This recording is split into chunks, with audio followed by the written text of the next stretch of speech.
بسم اللہ الرحمن الرحیم فإن لم يجد إلا نبیذ التمر قال ابو حنیفۃ یتوضأ به ولا یتیمم۔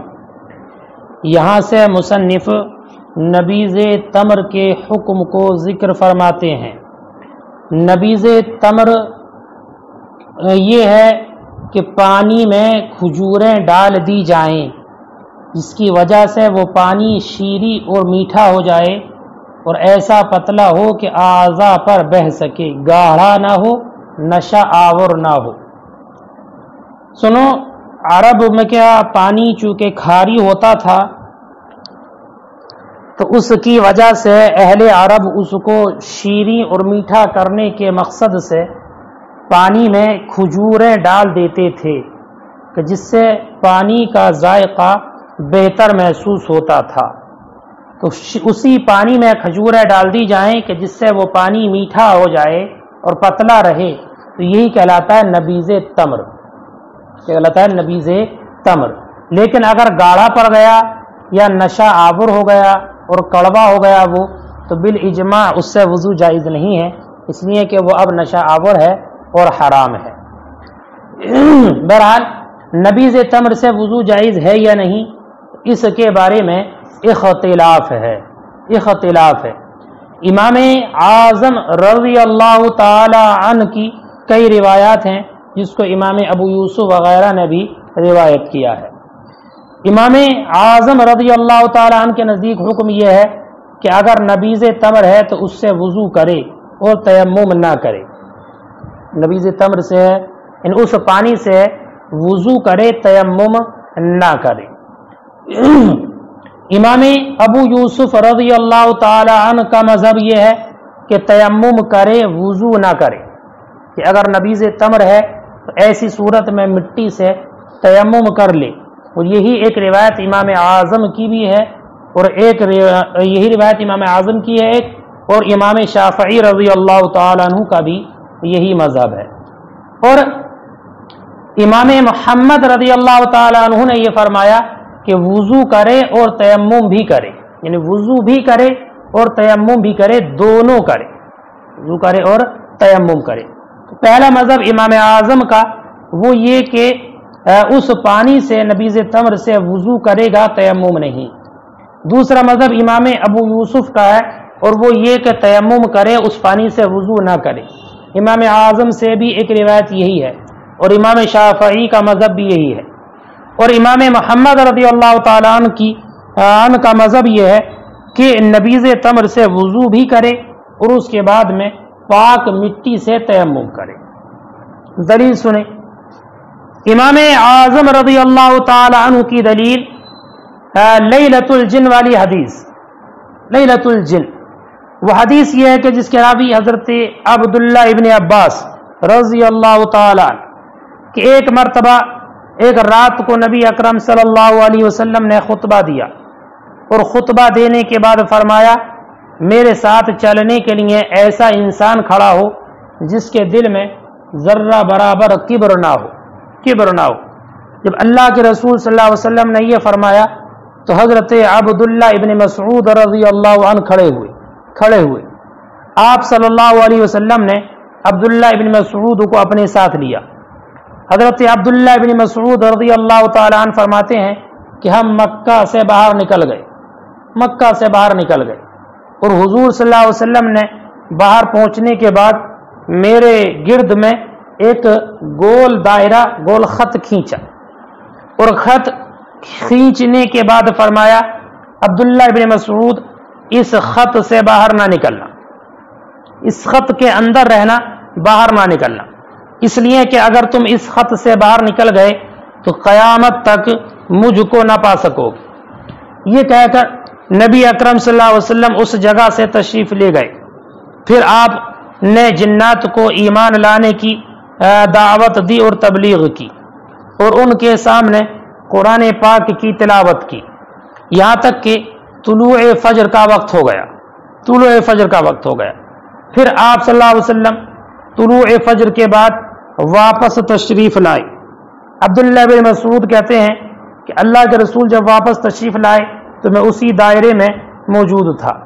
مجھ سے اللہ کے رسول نے فرمایا، اے عبداللہ بن مسعود، کیا کچھ بچا ہوا پانی ہے؟ کیا کچھ بچا ہوا پانی ہے کہ میں اس سے وضو کر سکوں؟ تو میں نے کہا، یعنی عبداللہ بن مسعود کہتے ہیں، میں نے کہا نہیں یا رسول اللہ، ہاں میرے برتن میں نبیذ تمر ہے، یعنی وہی پانی ہے جس کو کھجور ڈال کر میٹھا کیا گیا، نبیذ تمر ہے۔ تو اس وقت میں اللہ کے رسول صلی اللہ علیہ وسلم نے ارشاد فرمایا، کھجور پاکی پاک ہے، کھجور پاک ہے اور پانی طہور ہے۔ پھر اللہ کے رسول نے اس نبیذ تمر کو لیا اور اس سے وضو کیا اور نماز فجر ادا کی۔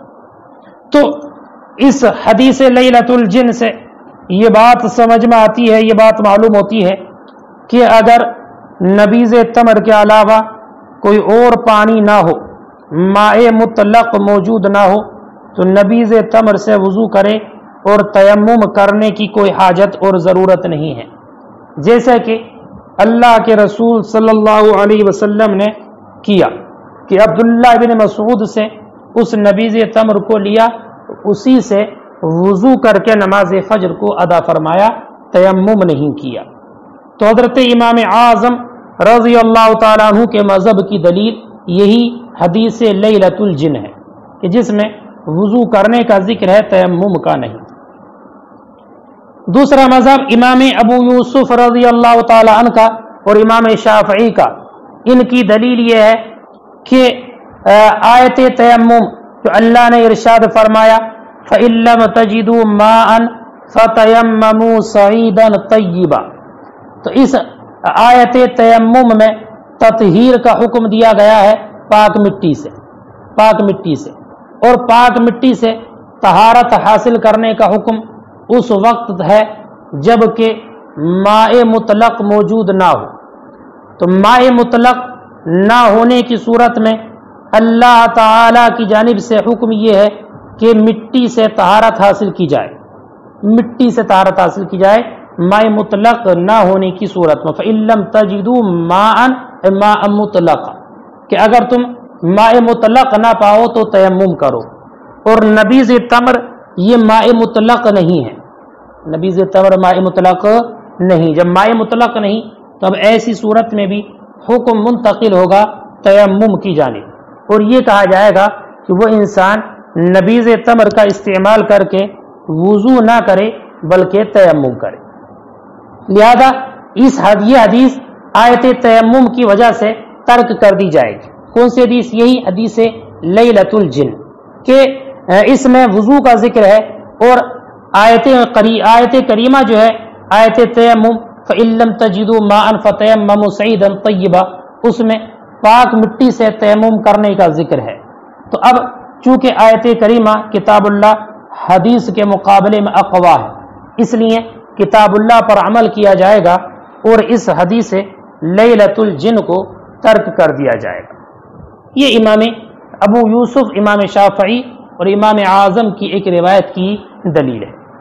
اور یا اس کو اس طرح سے کہا جائے کہ یہ جو حدیث ہے لیلۃ الجن والی، یہ حدیث آیت تیمم فَإِن لَّمْ تَجِدُوا مَاءً فَتَيَمَّمُوا صَعِيدًا طَيِّبًا سے منسوخ ہے۔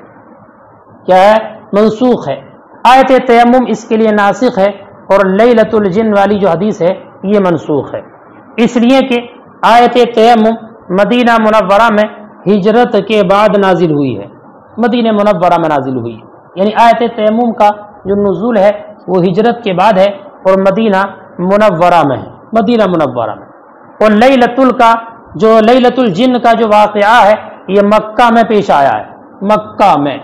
تو لیلۃ الجن والا جو واقعہ پیش آیا حضرت عبداللہ ابن مسعود رضی اللہ تعالی عنہ کے پاس، ساتھ یہ لیلۃ الجن کا واقعہ مکے کا ہے، اور آیت تیمم مدنی ہے، اس کا نزول ہجرت کے بعد مدینے میں ہوا ہے۔ اور یہ بات بالکل ظاہر ہے کہ بعد میں آنے والا حکم پہلے حکم کے لیے ناسخ ہوتا ہے، لہذا نبیذ تمر کے سلسلے میں جو حکم آیت اس حدیث پاک میں ہے یہ حکم منسوخ ہے آیت تیمم سے، آیت تیمم سے۔ مسجد جن آج بھی اس جگہ پر واقع ہے مکہ مکرمہ میں کہ جہاں پر یہ واقعہ پیش آیا تھا، مسجد جن وہاں پر موجود ہے۔ تیسرا مذہب یہاں پر جو ذکر کیا مصنف ہدایہ نے وہ امام محمد رضی اللہ تعالیٰ عنہ کا ہے، وہ یہ کہ وضو کرے اور تیمم کرے۔ ان کی دلیل یہ ہے کہ لیلۃ الجن والی جو حدیث ہے اس میں اضطراب ہے، اس کے متن میں اضطراب ہے، چنانچہ بعض احادیث میں یہ ہے کہ عبداللہ ابن مسعود حضور کے ساتھ لیلۃ الجن میں موجود تھے، جیسے کہ یہ حدیث آپ نے ابھی پڑھی کہ اللہ کے رسول صلی اللہ علیہ وسلم کے ساتھ حضرت عبداللہ ابن مسعود رضی اللہ تعالی عنہ لیلۃ الجن میں موجود تھے، اور بعض احادیث میں یہ ہے کہ عبداللہ ابن مسعود اس رات میں اللہ کے رسول صلی اللہ علیہ وسلم کے ساتھ میں موجود نہیں تھے۔ دوسری وجہ یہ بھی کہ لیلۃ الجن کے واقعے کی تاریخ میں جہالت ہے، صحیح تاریخ معلوم نہیں کہ یہ واقعہ کب اور کیسے پیش آیا، لہذا احتیاط اسی میں ہے کہ دونوں پر عمل کیا جائے۔ دونوں پر عمل کیا؟ امام محمد نے کہا احتیاطاً ہم یہ کہیں گے کہ نبیذ تمر سے وضو بھی کیا جائے اور اس کے علاوہ پاک مٹی سے تیمم بھی کیا جائے۔ تو احتیاطاً امام محمد نے یہ دونوں کا قول کیا ہے۔ اب آئیے کہ جو امام ابو یوسف نے استدلال کیا امام ابو یوسف نے کیا کہ یہ تو اس کا جواب یہ ہے کہ امام ابو یوسف نے کیا استدلال کیا کہ یہ آیت منسوخ ہے، یہ حدیث پاک منسوخ ہے آیت تیمم سے، اس لیے کہ آیت تیمم نازل ہوئی ہے مدینے میں اور یہ مکی ہے تو یہ منسوخ ہے۔ اس استدلال کا جواب یہ ہے کہ لیلۃ الجن صرف ایک نہیں ہے، بلکہ لیلۃ الجن کا معاملہ کئی مرتبہ پیش آیا، چنانچہ بعض علماء نے لکھا ہے کہ جنات کو 2 دفعہ نبی اکرم صلی اللہ علیہ وسلم نے دعوت و تبلیغ کی، یعنی 2 مرتبہ حضور کے پاس جنات آئے، تو ہو سکتا ہے کہ دوسری مرتبہ جنات کا آنا یہ مدینہ طیبہ میں ہو اور آیت تیمم کے بعد نازل ہوا ہو۔ اور اس کے علاوہ بھی بعض علماء کرام نے اور اس سے زائد بھی کئی مرتبہ کا لکھا ہے کہ نبی اکرم صلی اللہ علیہ وسلم کی بارگاہ میں جنات آئے اور جنات آنے کے بعد میں آپ نے دین کی تعلیم آپ سے لی۔ تو اس سے یہ کہنا کہ یہ منسوخ ہے یہ استدلال درست نہیں ہے، اس لیے کہ ہو سکتا ہے یہ لیلۃ الجن کا واقعہ آیت تیمم کے بعد والا ہو۔ اور امام صاحب ہدایہ نے دوسرے جواب کی طرف اشارہ اس کے ذریعے کیا کہ یہ حدیث مشہور ہے، کون سی؟ لیلۃ الجن والی جو حدیث ہے یہ حدیث مشہور ہے اور صحابہ کرام کی ایک جماعت کا اس پر عمل رہا ہے، صحابہ کرام نے اس پر عمل کیا ہے، چنانچہ حضرت علی رضی اللہ تعالی عنہ نے فرمایا الوضوء بنبیذ التمر وضوء من لم یجد الماء، نبیذ تمر سے وضو وہ شخص کرے گا جس کو ماء مطلق نہ ملے تو اس کے لیے نبیذ تمر سے وضو جائز ہے۔ اور حضرت اکرمہ نے عبداللہ ابن عباس سے روایت کیا انہ قال کہ انہوں نے کہا توضؤوا بنبیذ التمر ولا تتوضؤوا باللبن، کہ نبیذ تمر سے وضو کرو اور دودھ سے وضو نہ کرو۔ تو یہ علماء صحابہ کرام کا بھی اس حدیث پاک پر عمل رہا ہے، اس کی بنیاد پر یہ حدیث مشہور ہے اور حدیث مشہور سے زیادتی کرنا بھی جائز ہے۔ اب ایک مسئلہ اور یہاں پر امام صاحب ہدایہ نے یہ ذکر کیا کہ وضو کرنے کے بارے میں تو حکم یہ ہے، لیکن اگر غسل کرنا چاہے نبیذ تمر سے تو جائز ہے یا نہیں، تو اس کے بارے میں بھی علماء کا اختلاف ہے۔ لہذا بعض نے یہ کہا ہے کہ وضو پر قیاس کر کے امام اعظم کے نزدیک بھی غسل کرنا جائز ہے ایسے ہی جیسے کہ وضو کرنا جائز ہے۔ اور دوسرا قول یہ ہے کہ نبیذ تمر سے وضو کرنا تو جائز ہے لیکن غسل کرنا جائز نہیں، اس لیے کہ جنابت کا حدث وضو کے حدث سے بڑھ کر ہے، اس لیے وضو پر غسل کو قیاس نہیں کیا جائے گا۔ دیکھیں فَإِن لَّمْ يَجِدْ إِلَّا نَبِيذَ التَّمْرِ، تو اگر وہ نہ پائے مگر نبیذ تمر، قال ابو حنیفہ، تو امام اعظم نے فرمایا یتوضأ بہ، اس سے وضو کرے، ولا یتیمم، اور تیمم نہ کرے، لحدیث لیلۃ الجن، لیلۃ الجن والی حدیث کی وجہ سے، فإن النبی علیہ السلام توضأ بہ، اس لیے کہ نبی اکرم صلی اللہ علیہ وسلم نے اس سے وضو کیا، حین لم یجد الماء، جب کہ آپ نے پانی کو نہ پایا، وقال ابو یوسف یتیمم، اور امام ابو یوسف نے فرمایا کہ تیمم کرے، ولا یتوضأ بہ، اور اس سے وضو نہ کرے، وہو روایت عن ابی حنیفہ، اور یہ روایت ہے امام اعظم سے، وبہ قال الشافعی، اور یہی امام شافعی نے فرمایا عملا بآیت التیمم، عمل کرتے ہوئے آیت تیمم سے، کیوں؟ لأنہا اقوا، اس لیے کہ آیت تیمم اقوا ہے. او ہوا، یہ دوسرا استدلال یہ ہے کہ یہ منسوخ ہے، یہ حدیث منسوخ ہے بہا، اس سے یعنی آیت تیمم سے. لأنہا مدنیہ، اس لیے کہ مدنی ہے. ولیلۃ الجن کانت مکیہ، ولیلۃ الجن کا واقعہ یہ مکی ہے. وقال محمد یتوضأ بی، اور امام محمد نے فرمایا اس سے وضو کرے. وتیمم، وہ تیمم کرے. لأن فی الحدیث اضطراب، اس لیے کہ حدیث میں اضطراب ہے. وفی تاریخ جہالت، اور تاریخ میں بھی جہالت ہے. فوجب الجمع احتیاطا، تو احتیاطاً دونوں کو جمع کرنا واجب ہے. قلنا، ہم نے کہا یہ جواب ہے. لیلۃ الجن کانت غیر واحدہ، لیلۃ الجن ایک کے علاوہ بھی ہیں. فلا یصح دعوی النسخ، تو نسخ کا دعویٰ کرنا صحیح نہیں ہے. والحدیث مشہور، اور حدیث لیلۃ الجن مشہور حدیث ہے. عاملت بھی صحابہ، اور صحابہ نے اس پر عمل کیا ہے. وبمثلہ یزاد علی الکتاب، اور اس جیسی حدیث سے کتاب اللہ پر زیادتی کرنا جائز ہے. اما الاغتسال بھی، اور رہا اس نبیذ تمر سے غسل کرنا. فقد قیل یجوز عندہ، تو کہا گیا کہ امام اعظم کے نزدیک جائز ہے اس سے غسل کرنا. اعتبارا بالوضو، وضو پر اعتبار کرتے ہوئے، قیاس کرتے ہوئے.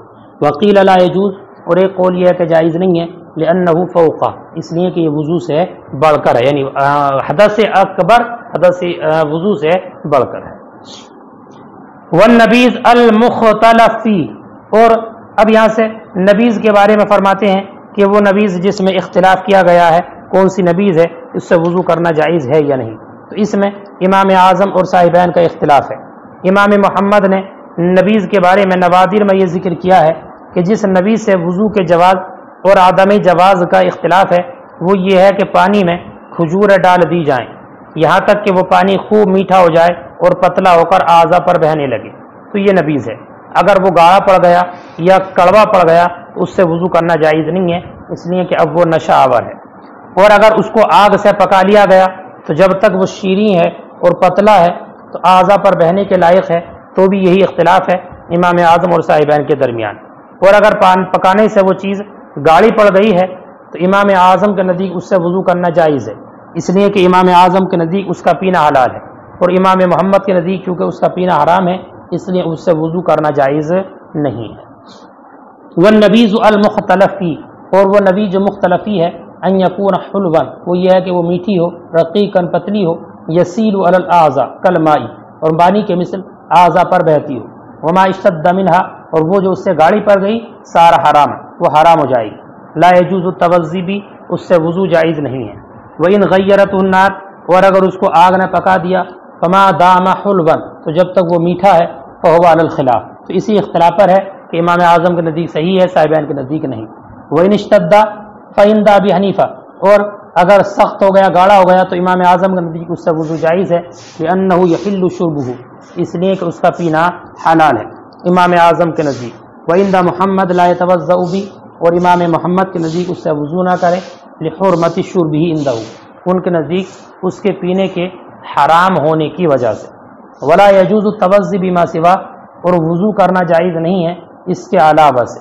یہاں سے امام صاحب ہدایہ نے ایک بات یہ ذکر کی ہے کہ نبیذ تمر سے وضو کرنے کے تعلق سے یہ اختلاف ہے، لیکن رہا نبیذ تمر کے علاوہ کا معاملہ، جیسے کہ کشمش کی نبیذ، کہ انجیر وغیرہ کی نبیذ، تو اس سے بالاتفاق وضو کرنا جائز نہیں ہے. کیوں؟ اس لیے کہ نبیذ تمر سے وضو کا جواز خلاف قیاس حدیث سے ثابت ہے، اس لیے اسی پر منحصر رہے گا. ولا یجوز التوضی بما سوا، اور اس کے علاوہ من الانبذہ، ان کے علاوہ نبیذوں سے وضو کرنا جائز نہیں ہے. جريان علی قضیۃ القیاس، قیاس کے قضیے پر چلتے ہوئے. قیاس اسی بات کا تقاضا کرتا ہے کہ اس کے علاوہ سے وضو جائز نہ ہو، اس لیے کہ یہ حکم خلاف قیاس ہے، اس پر دوسرے احکام کو قیاس نہیں کیا جا سکتا ہے.